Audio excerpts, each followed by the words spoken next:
someone, and it's Qazi Marzia who has probably done more for the rights of women than anyone else in the room today. But she's also paid the highest price for that. Born in Afghanistan 48 years ago, she was well educated and went to study law.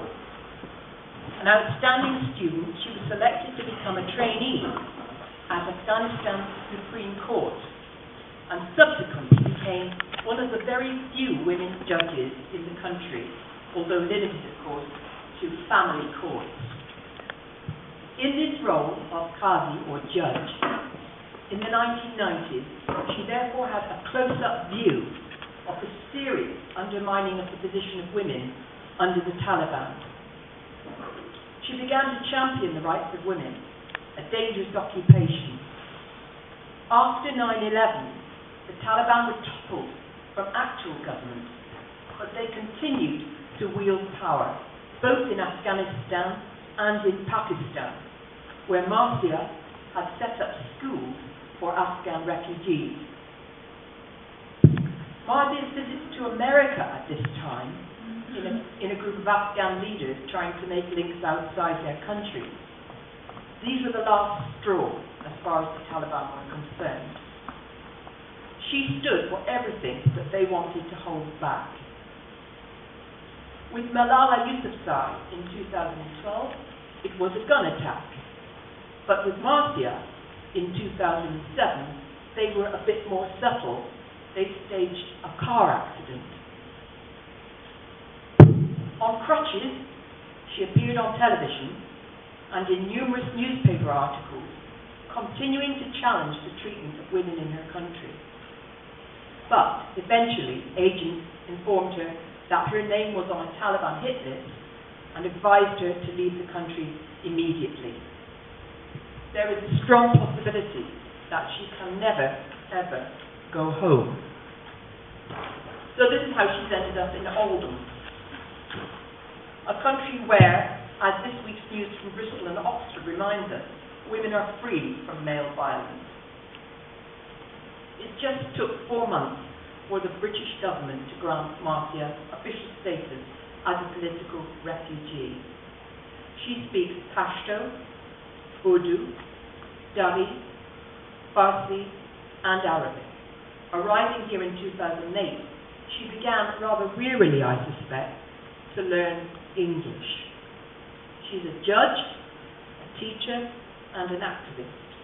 She has also met Hillary Clinton twice. This is her story. Qazi Marzia Babakar.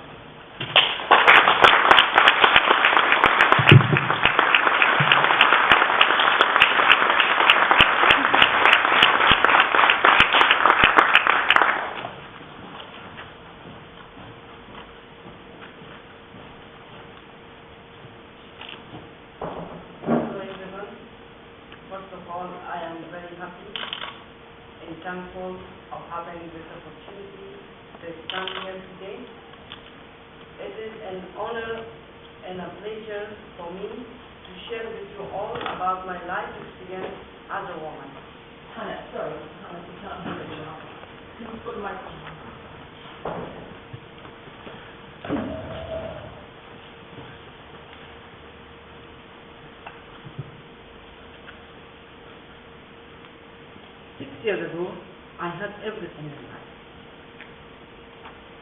Family, a good career, and a house to live in.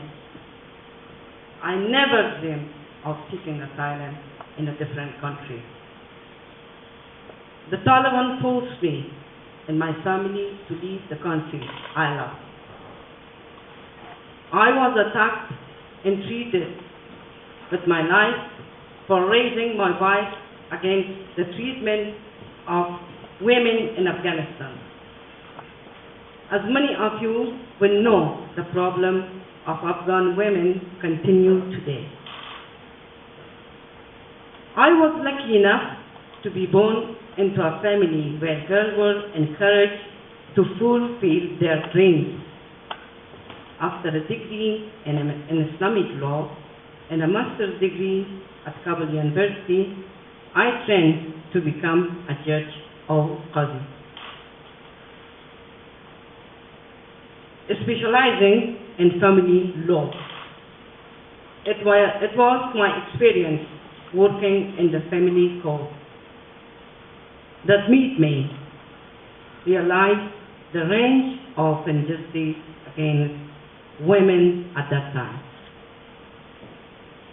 After decades of war, the Mujahideen set up the Islamic State of Afghanistan in 1992. There was such optimism that women could now begin to take up their rightful position in society, but we were wrong. A group called the Taliban, originally formed in Pakistan, entered the country in 1996, were able to take power. Women were immediately ordered to take the veil and were stopped from going to school and from all outdoor social activities. They suffered serious punishment for just daring to appear on the city street. Remember too that after decades of war, relying on a women's ability to work, they became dependent for food on whatever assistance they could get from international donor agencies. I became an activist, helping to set up several organizations to improve conditions for women in 1994 by helping to set up AWSTO, the Afghan Women's Social and Cultural Organization. I became a public figure. We registered AWSTO with the United Nations. That was not popular with the Taliban, whose power was increasing at that time. In 1997, I traveled to Pakistan to set up a school for the thousands of refugee Afghan women living there. We offered classes in English and computer studies, received money from USAID. By 2002, I was back in Afghanistan after the Taliban lost political power. I traveled to America twice on a leadership program. Then, in 2007, I was going to visit my mother in hospital. When a car was driven at me, I thought it did. This put me in hospital for 6 months. The Taliban were still a force in the country and was meant to be a warning. But I continue to be a voice for Afghan women. Finally, in November 2008, I was informed that my life was in danger. I put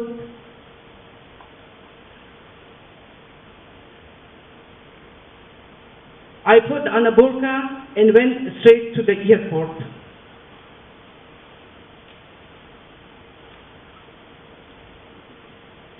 Although I had more links to people in America, the next plane I could get on was flying to Britain.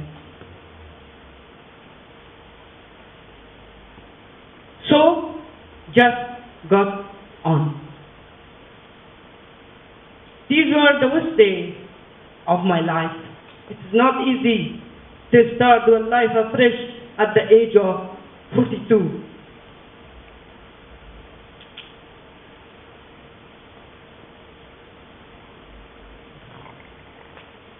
But I'm trying. I have joined Oldham College. Learning English is like oxygen to me because it brings knowledge. I passed my first exams last week.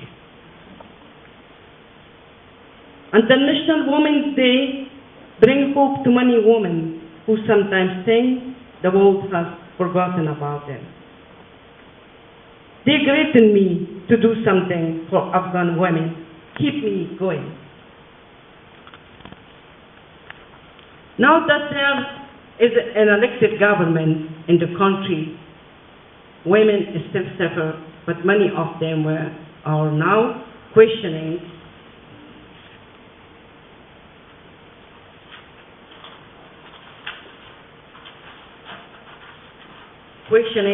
narrow-minded attitudes that hold them back. It is difficult, but it is not impossible. Thank you for listening to me today and wishing all my sisters and all the women in the world a very happy Women's Day. Happy Women's Day.